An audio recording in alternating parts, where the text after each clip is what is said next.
I'm loving the pop off.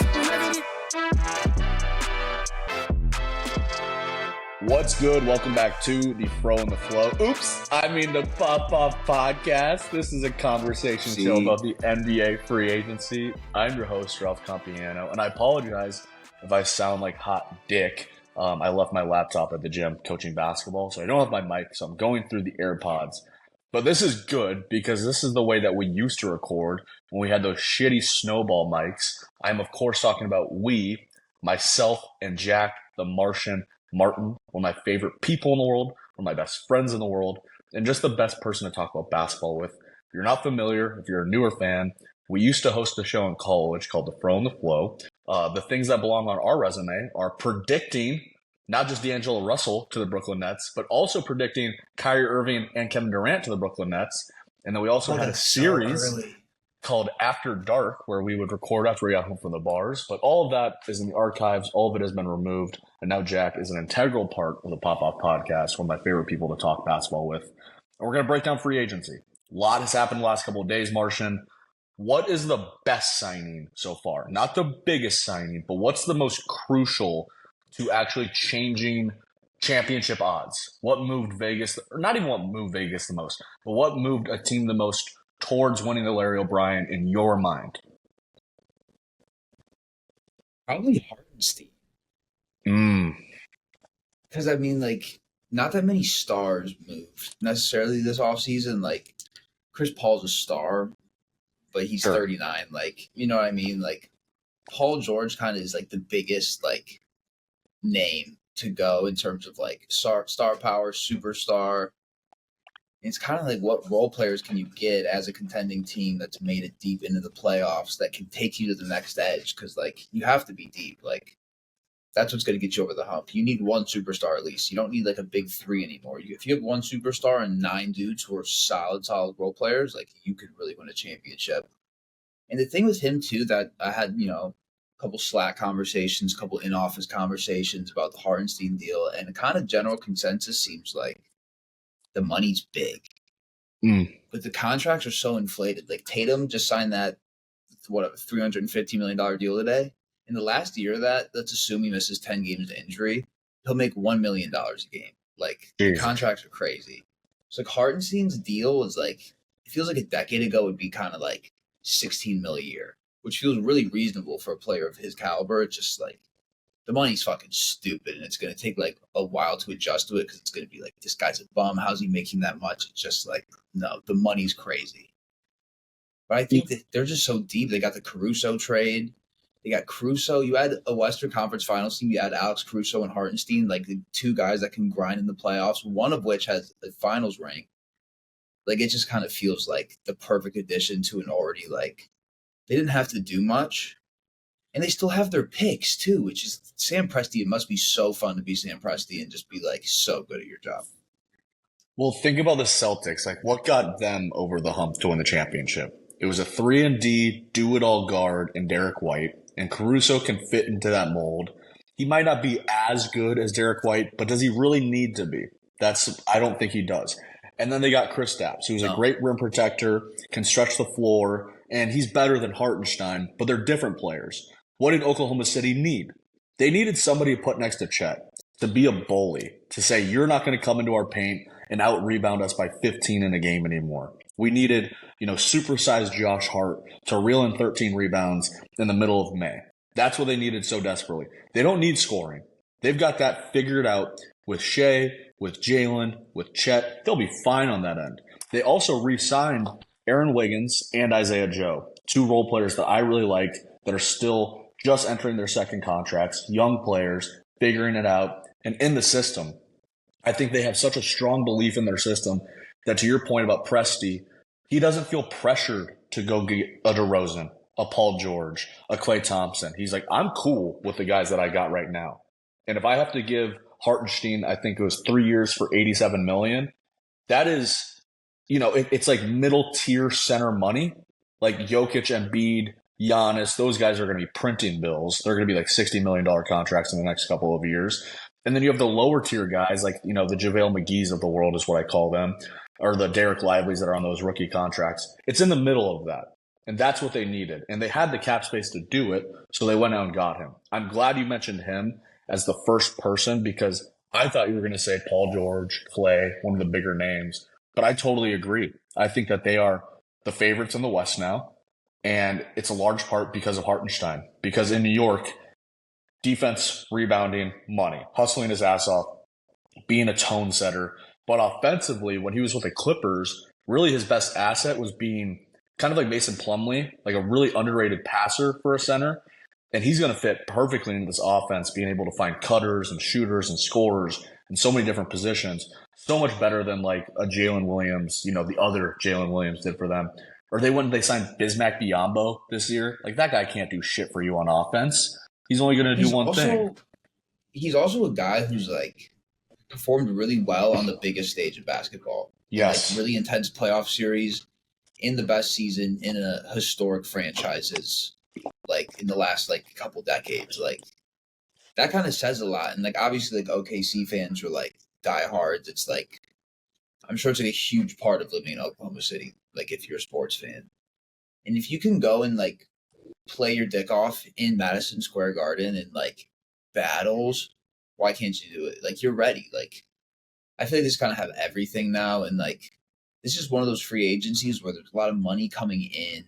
There's not a lot of big names available. It kind of feels like a lot of the contenders are just kind of like done now. Like there's not a lot of money to go around now. The CBA has changed a lot of shit. Like you don't want to be in that luxury tax repeater bill, which is why it's funny the Celtics are up for sale today because they're going to have like a $500 million payroll in 3 years. And they were just like, peace, we're selling. Yeah, we got our chip. We're out of here. Yeah, and it's just like these are the your point about like take you over the edge. These are the moves that like this is what gets you over the hump. Not necessarily going out and getting that $60 million flashy superstar. Like it's about getting the 3 or 4 other guys that are gonna, help. They're gonna help you get that finals. We've seen it so many times. You have to have depth. It's not 2 guys. The league's too good now. Like the biggest loss I thought in free agency wasn't Paul George leaving the Clippers. I thought it was KCP leaving the Nuggets. Like that's the kind of guy that you can't afford to lose if you're Denver when your competitors are getting better, like a Hartenstein. Like he's going to come in and he's just going to set the tone and he's going to play the right way. And also we've talked about it a lot last year, but you need one center that can guard an Embiid, that can make Jokic's life difficult. I'd argue 2. Yeah, right. You need 1 or 2. And I think they have that in Chet too. I think Chet's going to get bigger and he's going to fill out the frame a little bit more. But now, like, they're going to be one of the best rim protecting teams in the league. And so I'm really excited about them. I want to talk about Klay. Signs with Dallas today, chose them over the Lakers, going to team up with Kyrie and Luka. I wanted to ask you this question. Do you think that Klay Thompson signing with the Mavericks is more reminiscent of Ray Allen signing with the Celtics or Ray Allen signing with the Heat? Which version of Ray Allen do you think Klay Thompson is in his career now? He's 33 years old. He'll be entering his age 34 year. And the other question I had for you actually was, when do you think was the last time that he averaged 20-plus points per game?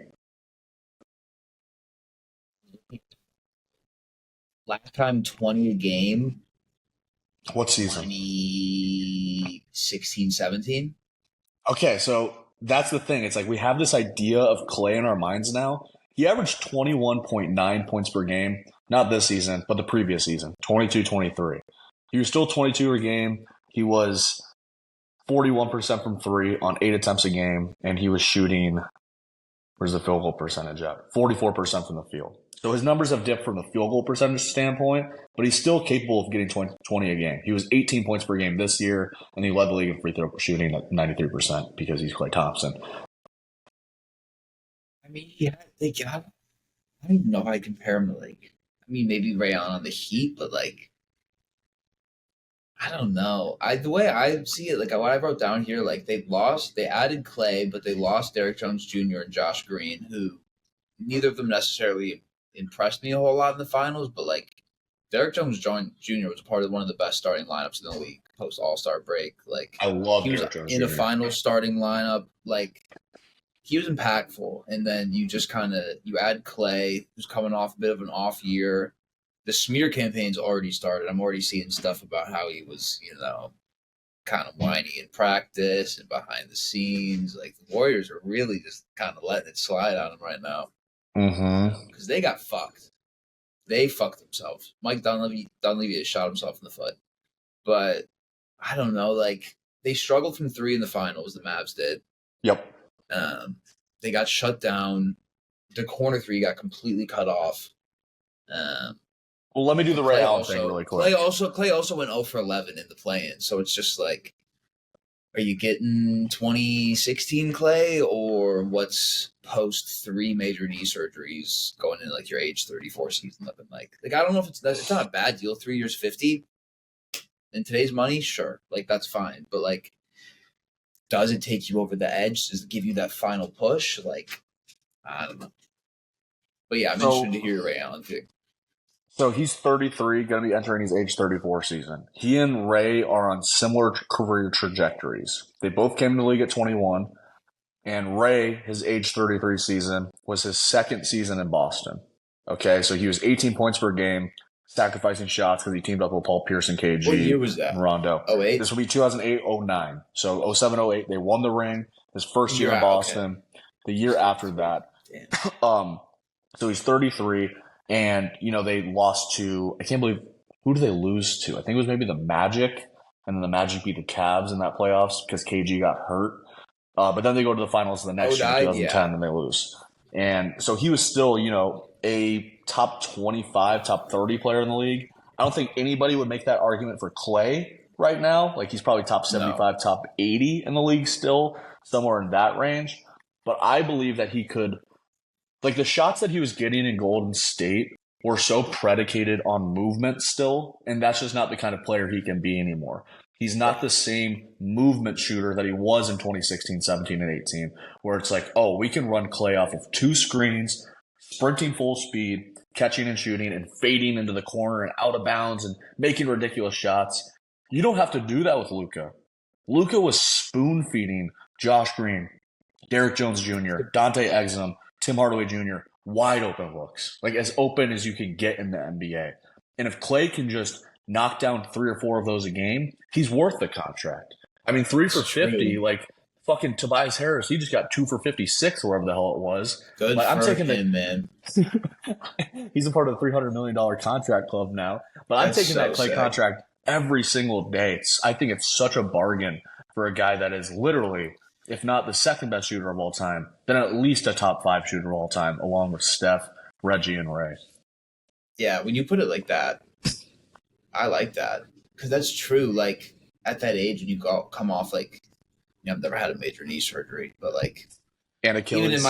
Even in my C-League rec games, a lot of movement, you can get kind of winded. It can fuck with your shot a little bit. For him, too, like, he's going to have to find a weed plug out there in Dallas, but, I mean, like, if he can just post up, that's so true because you got Luka and Kyrie out there attracting so much attention. All he has to do is just already have his perfect form and just go.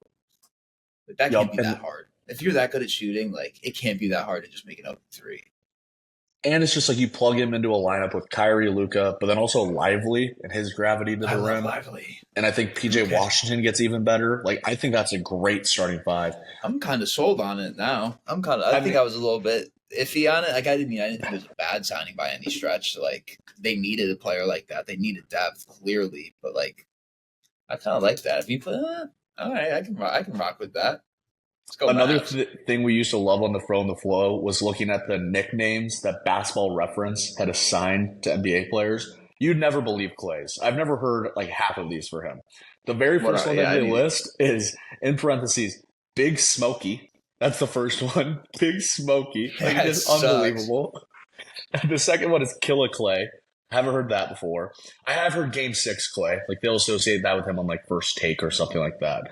And then they also have the Electrician. I don't know where that comes into play. And then Sea Captain, because apparently, he likes boats. But, I mean, he's coming off of a 77-game season, 18 sea points, 3 boards. From deep.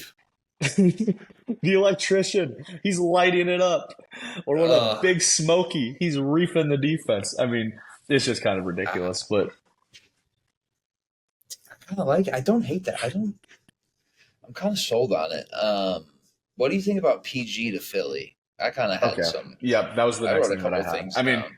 we have to talk about it. Like that Yeah, I mean that's it's a big we move. started with Hartenstein, then we moved to Klay. We got to go PG. So, Is it crazy to you that he's 34?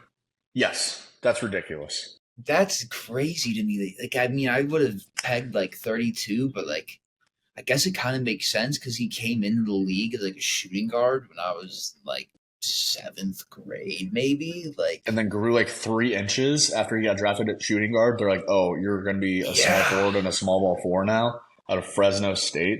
So, yes, that's it's a crazy to me. 4 year, That's crazy. $212 million contract. Those are big numbers.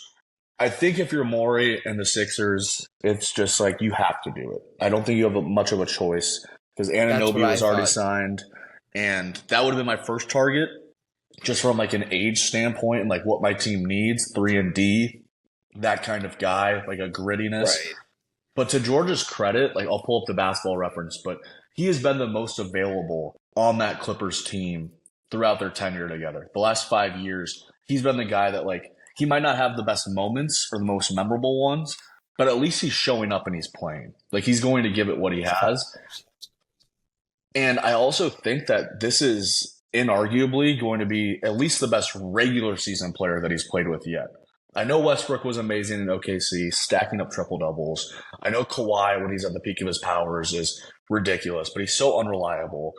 But at least for the regular season, I think this is going to be the easiest regular season in Paul George's career because not only does he have a former MVP and Embiid, who, let's not forget, averaged like 35 fucking points per game in the regular season last year when he was available.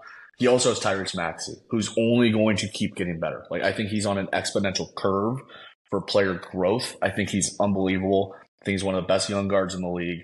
So I love this for Paul George as a fit. My question is, it's like, are we really comfortable paying him $54 million in 2029? I'm not sure, but I think you just have to do it because you're like, we don't have a choice. We have so much time with Embiid. It might be 3 years. It might be 2 years. We don't know because of his feet and his knees and his back. So let's just go fucking get a guy that's going to take That us was over the my hump. thing. Yeah, like you literally have no idea what Embiid's window is left. Like the dude, I saw a Reddit comment today. He's been breaking down since before he entered the league. Like this Yes. guy missed 2 whole seasons before he even played. Like, I mean, he's got to be almost 30 at this point. Like, it just seems like I don't know, 3 years maybe. It's just so hard to tell with a player like him that goes down so often, and you hope that there's no like severe injuries, but it's tough to tell. It was a weird like free agency. Morey, I feel, has a weird rep, and I'm kind of surprised. I mean, I'm sure Harden shit talked Morey all offseason, but at the end of the day, you talk about the money part. $212 million is $212 million. If you can, especially if you're a player like Paul George, you are 34. This is going to be your last big one. Yep. If you can get 50 extra M's stacked on top of it, why not? The West is so deep. And he was between this team and Orlando. Like those were the two destinations that he was interviewing with, other than the Clippers. And when they released that Orlando report, I'm like, why does he even need timeline? Yeah, exactly. It's like, are we on a timeline to win the East right now with Paulo and Franz? I'm not sure. And I think he just got tired of like, I know like Kawhi isn't going to be available. That's a fact. But I can at least risk the fact that Embiid might be available because he's just like, as independent as he is, Kawhi the worst. This team's ceiling is just completely dependent on their health. Yeah, I have no idea what they're going to look like come playoffs. Their supporting roster is not super inspiring to me. Eric Gordon is Oubre. Yeah, like those aren't guys that, like, yeah, they'll step up round 2, game 5. Eric Gordon's gonna, give us a 32 piece. Like Morey loves those old Rockets players, man. Like he cannot give them up. I'm sure Daniel House is still somewhere on the roster. Drummond is solid. I wish the Bulls would have just traded him for whatever the Sixers were already offering at the deadline because he's another guy we're going to lose just walking off. And they That's a pretty drafted good that addition. UCLA Drummond, kid too. Bona, the backup center. I like him. So that's another big to put behind Embiid. And then let's not forget Jared McCain, our favorite TikToker. Like that's a young guard that I think can close the lineups alongside Maxey. I love McCain. I know he's annoying on socials. I get it. But I think he's going to be a great fit for this team. And his looks just got even more open because PG, once again, same thing that applies to Luka and Kyrie. You're just adding more gravity to the system where like Jared McCain was knocking down those movement threes at Duke that we were talking about with Klay. If he gets wide open looks in the NBA, he's going to shoot like 45% from three. Like it's going to be a ridiculous clip. And the Sixers were good last year post Embiid injury. You replaced Tobias Harris with Paul George. You get better. It's literally just it all depends on the health. The East did get a little bit better at the top, but it's not like it's not like the West where you have 9 teams that you potentially have to run through. It's Boston, Knicks. Well, let's do this. Because I know it's dependent on health. I get it. Like I get that it's dependent on health. But let's just say dream scenario: all these guys stay healthy. Dame, Giannis, both healthy. Embiid, Paul George, Maxey, all healthy. Tatum, Brown, Kristaps, Drew, Derek White, all healthy. Knicks, Jalen, McHale, OG, Hart, DiVincenzo, Randall, all of them are healthy. Where do you rank that? Like 1 through 4 between those 4 teams, and then we have like the Heat underneath there, the Magic, the Cavs, kind of in that range.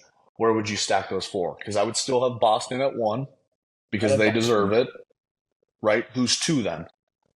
Knicks, probably, for me. You take Knicks over Philly. I think so, just from a chemistry standpoint. Sure. That's important. I think the wing defense is going to be – I think the wing – it's going to be stupid. Depth, too. A lot of those – I mean, Tibbs is a coach where sometimes he's going to keep the rotation real short. But some of those guys, when he kind of opened it up a little bit last year, kind of stepped up to the plate. Another year – I feel like just the vibes in that stadium are going to be crazy. That has to play a factor. Like, the Knicks are back. Like, we haven't really, I'd say in our fandoms, haven't ever really experienced that beyond, like, a couple month stretches here and there with Melo, but never anything serious where it's like these guys could come out of the East. So I think that's going to play a factor. I mean, the NBA loves storylines. That always just kind of feeds in. I mean, this past season was so fun because of them, right? Like that Eastern Conference, that first round series between them and the Sixers was electric. It was maybe my favorite series of the entire playoffs. Yeah, I'd probably put Sixers 3 if healthy. I think Sixers 3, Milwaukee 4. And I love Giannis more than anybody. Like that's my guy. You do too. But I just don't have any faith in the Lopez's and the Connaughtons and the Portises. And Marshawn I have them written down in my notes, like alongside like teams like the Heat and even like the Lakers. Like, just feel like they didn't get any better. They haven't really added anybody. The Bucks added DeLon Wright. I mean, that's how you know we're so back when we're talking about DeLon Wright. Like that's deep NBA knowledge right there. Perimeter guard to put alongside Dame, guard the team's best point guard. I saw like 24% career 3-point shooter. No, you love to see. No, not with a team I with don't Giannis. know, the Bucks. I think the Dame and Giannis fit is still kind of weird. Well, I think we should look at it from like Brook Lopez. Brook Lopez has to be like 52. I mean, he's the Nets' all-time leading scorer, and he hasn't been on the team in like a fucking decade. I mean, and then Middleton's another year older, and then Dame is also not very young. He was drafted in 2012 and was a 4-year college player. His freshman year of college, Obama got inaugurated. Okay, let me look at the Bucks age roster. But I want to look at this from terms of coaches, too, because you mentioned Tibbs. Nick Nurse is a guy who has maximized talent during his tenure as an NBA coach, right? No, if you look at that Raptors team, he got the most out of Siakam, Van Vliet, Lowry, Kawhi. And Kawhi, had that team on his shoulders. But Nurse got them through that East. They got lucky against the Warriors, injury luck in the finals. But even when Embiid was out last year, it's like, oh my God, look at all the cool things that Nick Nurse is doing with Maxey and Melton. And he's even getting a little bit of something out of Tobias Harris. And he's getting something out of Oubre. Melton went to the Warriors. Yep, Melton went to the Warriors. Great for me in fantasy for like 3 weeks. Solid player. I mean, I liked Anthony Melton, but like he's replacing Klay. Stat sheet stuffer. Yeah, I mean that's the Warriors. We can get to the Warriors at some point, but I think they're fucked. All right, but on the Paul George note, I think it's great. I think they become immediate title contenders. I'm curious what number he's going to wear. Like they have I think on the Woj graphic he was like wearing number 8, and I just can't see Paul George wearing any number other than 13. Like that nickname is so stapled, but I think that jersey might be retired because of Wilt. I think what might help them too, I just thought of this, is that like the last 5 years, there's been a lot of tumultuous roster stuff with the Phillies, Jimmy Butler, Ben Simmons, Harden. Like Embiid's never had like a consistent sidekick. There's always something kind of going on, some kind of drama. Just locked up Maxey for 5, Paul George for 4. Like this is kind of the first time, aside from when Ben Simmons was coming in as a rookie and was on a rookie deal, and we were like, we have the whole future. Like, aside from that, like this is kind of the first time in a minute where they have their next 4 years kind of mapped out around their stars. Established stars too. Like Simmons was a hope thing. Like we hope he can be Magic Johnson. Maxey was an all-star, right? Yep. Yeah, so like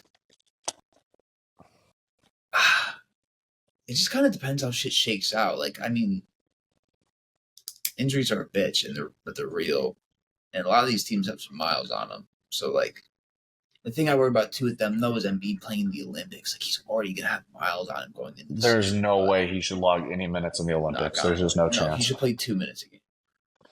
Okay, so let's do a lightning round and let's go through some of these other deals, and we can just stop. Let's do a grade for each of the deals. I'll say the number associated with them, I like that. And then we can stop where we like it. Okay, let's actually do the one trade that has happened thus far, and that's DeJounte Murray and Trae Young officially breaking up, despite what they might have said on previous podcasts.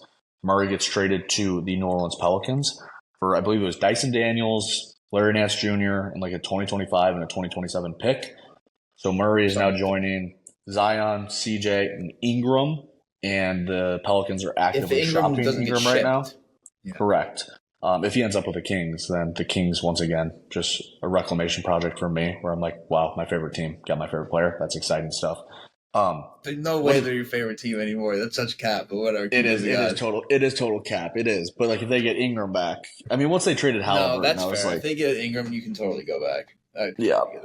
Because like I made a deal with the boys. It was like I've been on this roller coaster ride where it's like I've never really had a favorite team. I've just been writing LeBron as my favorite player for so long. But once the NBA expands to 32 and they get Seattle and Vegas in the mix, my new favorite team will be the Vegas team. I've already made that deal with the Devil, because that means I'll be able to go to Vegas at least twice a year to go watch an NBA game and spend 48 hours in Vegas. And so my boys and I have made that deal. So that's fun. All right. We'll do some wacky deals first. Nicholas Batum going back to the Clippers. Does this mean anything? 2 years, $9.6 million. No, I was reading that he was never supposed to leave, but they couldn't find a third team to take on PJ Tucker, and so he had to go to the Sixers. But was always planning to retire a Clipper. So I think he just kind of, it was one of those things where they were like, it's a totally different sport, but it's when like the Yankees basically rented the Cubs Aroldis Chapman for like 4 months when they won a World Series. It was just like, we're going to get some young guys, just, you're going to go on like a sabbatical for a few months in another city, come back in the summer. What a headline. That's going to be the title of this podcast. Nicholas Batum plans on retiring with the Los Angeles Clippers. Chris Paul to the Spurs. I'd say D+ for Batum. Chris Paul to the Spurs. I'm giving that a solid A-. And I was going to say for CP3, A+ on a fun factor.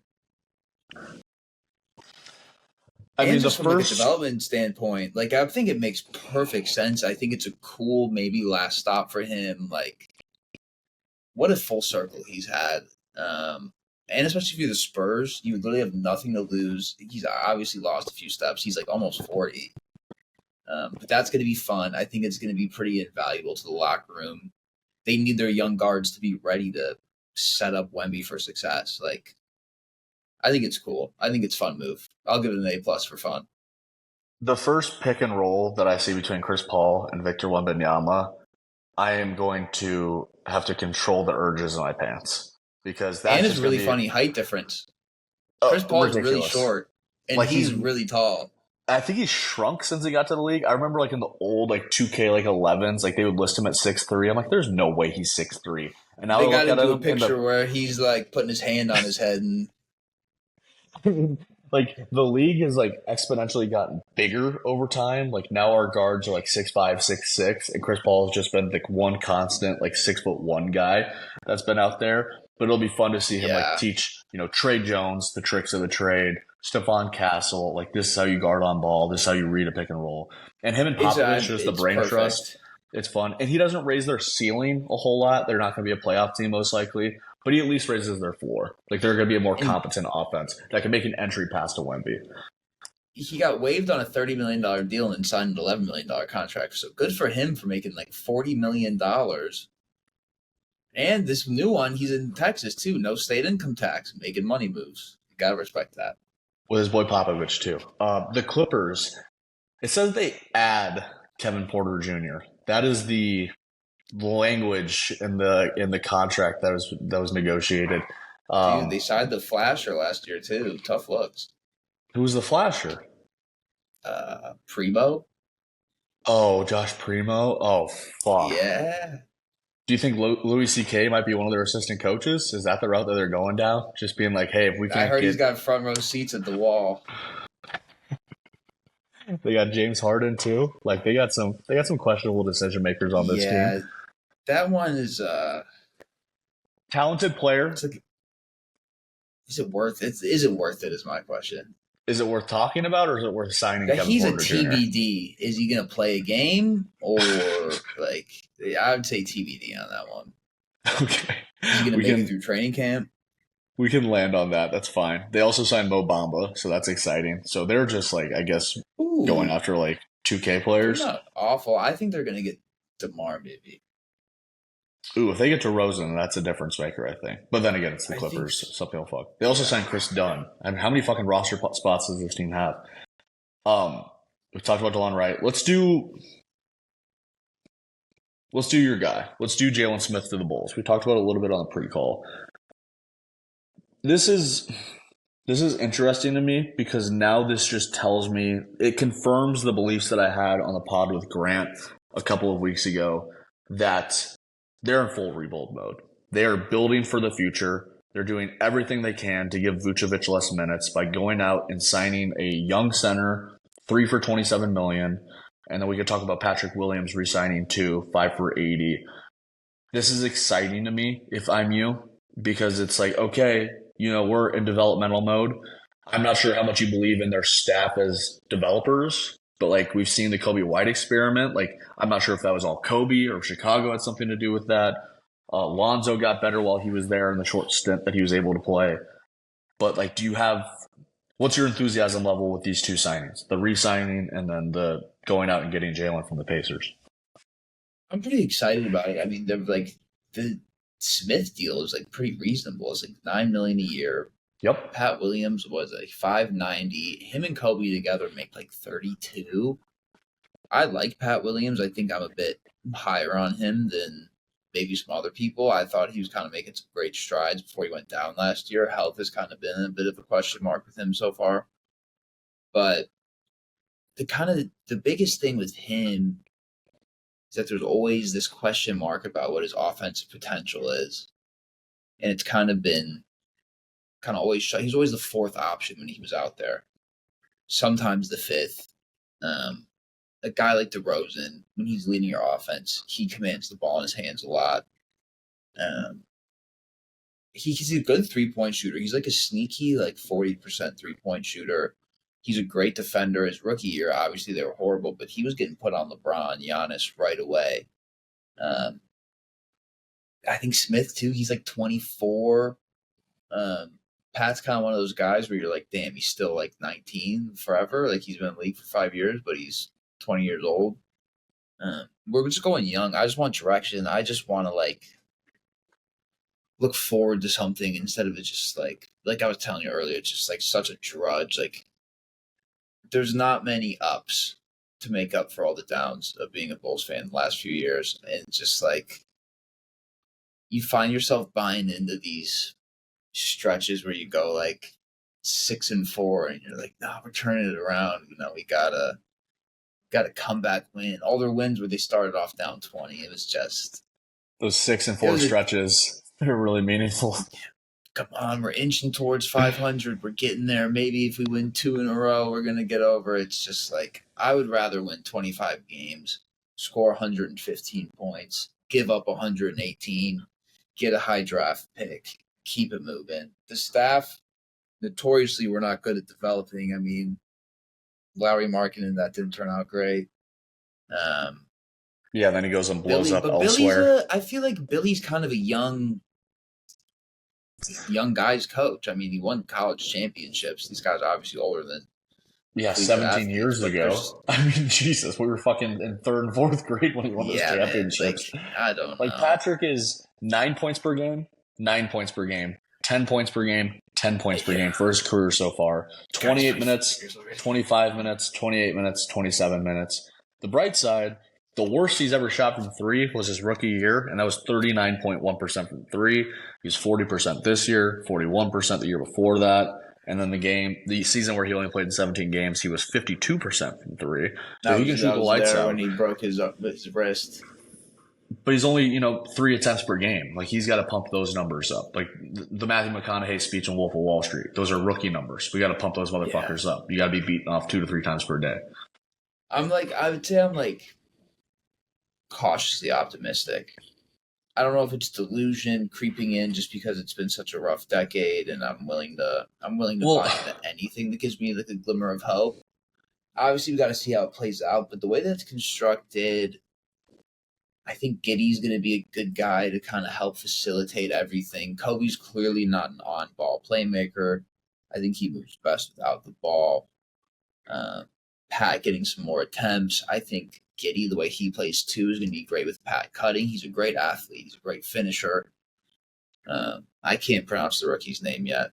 Matas Buzelis? Yeah, but by all indications, he's a great athlete. I think we're going to be fun cutting. I think we're going to be kind of a high-flying athletic team, maybe a bit. But we're going to be bad, but we're going towards the future. There's maybe a glimmer of some sort of plan forming. And if it keeps rolling that way, I'm happy. We just got to get rid of Levine. Anybody take him, please. And then Vucevic, if you're hearing this, I know you only live like a mile and a half away. I will take time off to help you move out. I will come pack up the boxes. I'll pull up the U-Haul. I'll wait in the U-Haul with the blinkers on so that you don't get a parking ticket. I'll do anything you need to get out of here. I promise. Just call me. I've got 2 things for you. Yeah. First is that Vucevic trade that you made where you traded the 7th overall pick to the Magic and they took Franz Wagner with it. This is karma coming back around. You get Buzelis. Remember when I called that one too? Yes. That was nice. Almost. And I said it was a shitty trade at the time. I said, you're giving up Wendell Carter and 7th pick for bad. Things were okay. Real bad. And then the other thing is would you trade Levine and Vucevic tomorrow for Kevin Porter Jr. and Nick Batum? Yeah.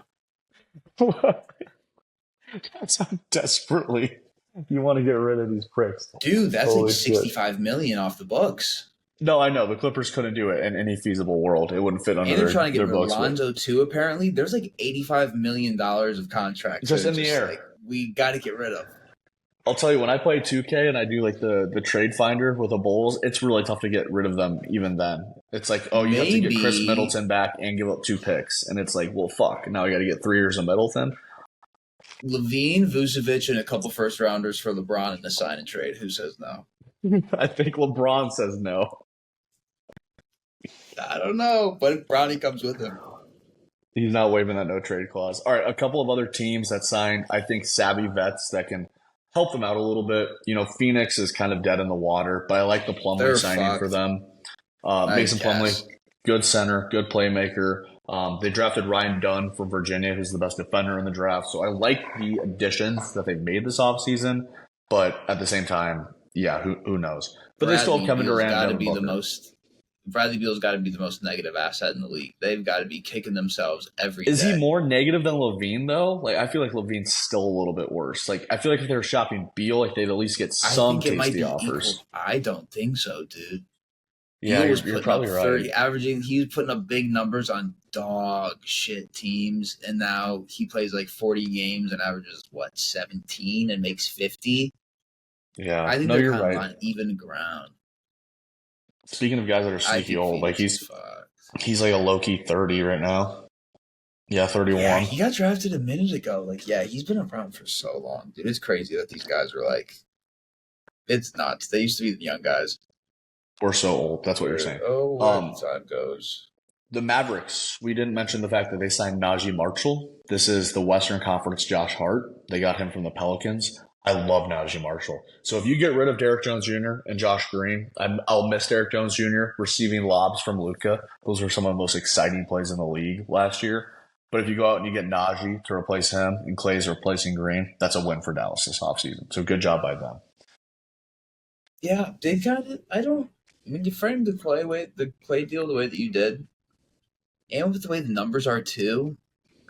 God, the contract, it's just so confusing now. You really have to like really put things into a weird, fucked up perspective where it's just like these guys make so much money. Like 3 for 50 used to be.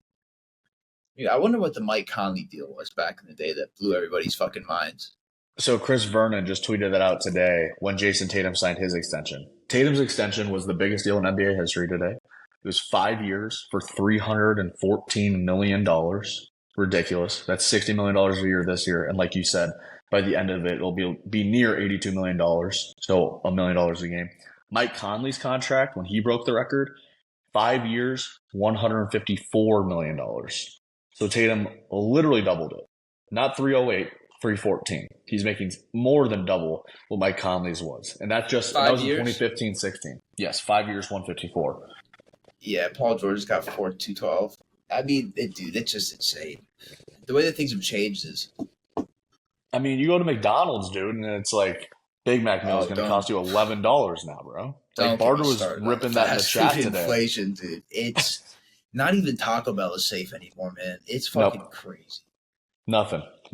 That new cheese, it's like $8. Pound sand.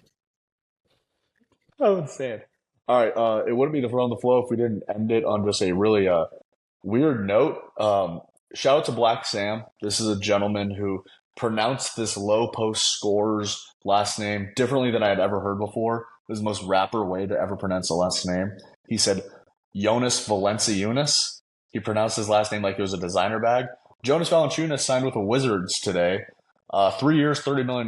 What the fuck are the Wizards doing? Like, I just don't get it. Like, they're the most impoverished franchise ever. I hate them. It doesn't make any sense. I like that. Valanciunas. That just strikes me. Do you think he just gets a call from his agent and they're like, "Hey, the Wizards are offering you 3 years, 30 mil. Are you interested in that?" And do you want to do that? I mean, shit. It's probably like Mozgov during that whole explosion too, and they were like, "Lakers offer you $72 million for 4 years." We celebrate. Like, Jonas was probably expecting like 1 for like 12, 2 for like 20, and he ends up getting 3 for 30. And it's like, the Wizards are fucking weird. I think. What do the Wizards think they're going to be 3 years from now? Like, what is he going to be? I think it's one of those things where it's like you sign one of those guys who any contender would probably really like to have. Sure. But you just kind of get him, and then trade bait. I'm sure the trade deadline they're going to flip him for, couple picks, whatever, just like an expiring to kind of move stuff off their deal. That just kind of seems like them being a dumb franchise. Just like, I mean, we got to spend some money because I think you probably have to spend however much. I mean, they're spending a lot of money on the Poole and Kuzma contracts, and then they're gonna have to pay Sarr like $11 million for being the second pick. But yeah, man. We kind of went away from the grades, but I'm just going to give this, because we're inconsistent with this kind of stuff, which is what happens to us when we're a little bit high. F for any Wizard signing. Fuck them all. I think they're like the only franchise in the NBA, right? Like, I used to like them. When they had Gilbert Arenas, Bron Butler, and Antoine James. Even when they had Wall and Beal. Some of those Wizards teams were really, I mean, they were fun. I mean, they were just kind of like sneaky grinders. Like, they were always around. Like, they weren't necessarily fully contenders, but they had a couple of fun playoff series. They were like Wall the was East really good. Coast, like we believe Warriors, like the Baron Davis, Steven Jackson. That's what that Gilbert Arenas team was. They were like, oh, they'll get out of the first round maybe, and then maybe they get to the conference finals, but they're not winning a title. And then Wall and Beal was like, ooh, this is one of the sexier, more exciting young backcourts in the league. This is like Garland and Yeah, Mitchell. it's just they've really fallen off. John Wall was so good. I think that's not going to get recognized maybe as much as it should, but like he was really good for a few of those years. He's Oh, he so was unbelievable. unstoppable. We did, before we get out of here, I I feel like do we want were to. remiss to. Oh, what were you going to say? Well, I just wanted to say, like, you mentioned the teams that, it's like that SpongeBob meme where it's like poking a stick with somebody and it's like, do something. Like, the Lakers haven't done anything. I That's just what I was mentioned going to bring Garland up. and Mitchell. Like, the Cavs haven't done anything. Like, these are teams that were, semi conference finals contenders, like one of the last 8 teams remaining. Nuggets haven't done anything. Is there a team that you're like waiting on? It's like, dude, like, go get somebody, like, other than the Lakers? Or is it just like Los Angeles that's coming to mind? I think it's just kind of like right now, DeMar is the best available free agent. It seems Yes. to be made pretty clear that he won't be back with the Bulls the way that things have kind of shaken out, unless they were to trade Levine tomorrow. Signing him would put them in the luxury tax, which Lord knows they're not paying. No. Um, and it just feels like he's not a Nuggets team. He's not a Nuggets guy. The Heat don't have the space. Magic don't have the space. Timberwolves don't have the space. It feels like it's just one of the LA teams. The Warriors probably don't have cap space. Like they're not going into that repeater tax bill unless a trade was made. Like a sign and trade is going to have to probably be facilitated anywhere. It's just Yeah, otherwise he's looking at like Portland, maybe San Antonio, going back it's there. he's still. I mean, I got to watch him more than most people for the last 3 years, and he's fantastic. I mean, I think He's he's a really probably good the player. second best bull. I think he's probably the second best bull since Derrick Rose. Honestly, Who's the best? well, since Derrick include, I guess Derrick won, And then him DeMar, too? and then Jimmy. probably Jimmy. Yeah. Is he? I don't know if he's a guy that takes the Lakers over the edge. Like the Lakers are just in a weird spot. I don't think it just doesn't seem like the options for him. He's really gonna bring him over the edge. Like the Clippers, I don't know. They have a fun, weird mix, but is he gonna put them over the edge? Is he gonna push the Lakers over the edge? Like the Lakers supporting cast, in my opinion, is underwhelming. Like they just, I think there's a lot of guys who are the product of that LA hype, where it's like Rui Hachimura. He was okay in Washington. He's been okay in LA. It's just like you're always waiting for these guys that play with LeBron to like take that leap, and they don't always do. And sometimes they can overstay their welcome. But it's like is Torian Prince and Rui Hachimura and Jackson Hayes as your Cam reserve? Is Reddish. that going to put? Yeah, like is that going to put you over the edge? I don't think so. And DeMar's not young. I feel like the Clippers make more sense just with like Kawhi being so unreliable, and DeMar he can carry that offensive load for a 20-game stretch if he needed to. I just kind of waiting to see where he goes, but like a lot of these teams don't have cap space, and I think the new luxury shit is like kind of changing how teams navigate a bit because you don't want to be paying probably $400 million for a non-contender. Like it just, I think there's gonna be a lot of interesting folds that happen. And two, with this free agent class, there's not a lot of big names, and guys are getting locked up now on these big deals. It doesn't seem like stars are necessarily on the move. No one's really been disgruntled. Maybe Trae Young will leave, but it's one of those guys who's connected to the Lakers. But are you trading Cam Reddish and Rui for Trae Young? Probably not. Right. Right. No, it is interesting because it's a battle of two ideas. We want to be able to, or not we as a franchise want to be able to, but these players want to get the highest contract ever. The Jason Tatums want to get 5 for 314. Whenever Young's deal is up, he's going to want the max. And the max is, it's fucking these people over. And they're like, well, we don't have room to fill up the margins now. That's why when the Celtics did, it was like, yeah, what they did was really impressive, those trades, but it's going to be very expensive to like keep doing that year and year again. It's going to be borderline impossible to do that over time, right? Like we're going to have to see. That's why teams like the Thunder stand out to me. Like I think this comes full circle with the Hartenstein deal, where it's like that's the deal. That's not just like a model player for your franchise. That's a model deal for your franchise, where it's like we don't need the grown kind of now. We don't need the best guy. We just need our guy that's going to fit our system, and he's going to fit the players that you're right that we've grown here in Oklahoma City. That we went and traded for Shea when his stock was at his not his lowest, but like we got the best deal possible for Paul George, and now Paul George is gone 5 years later, and we drafted Jalen Williams with the 13th pick. Like that guy was the 13th pick in that draft. He's unbelievable.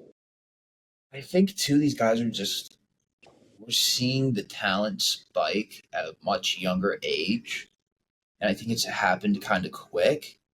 And you kind of already have figured out who your franchise guy is by the time he's 21, 22. And then you lock him up for 5 years when he's 22, and you're going to get this peak. And some of these guys are just already good before the rookie deal is up, and you kind of get these windows to navigate. And like the OKC too, like the way they timed this up, they're not going to have to pay Chet until Hartenstein's coming off the books. Like, yep, you kind of just have to be homegrown now. It's not the days of like the Heatles when you can just get the 3 best guys in the free agent market and then go sign Mike Miller and Battier and Ray. Yeah, you got really Ronnie Turioff on a NBA roster. Like those days are over.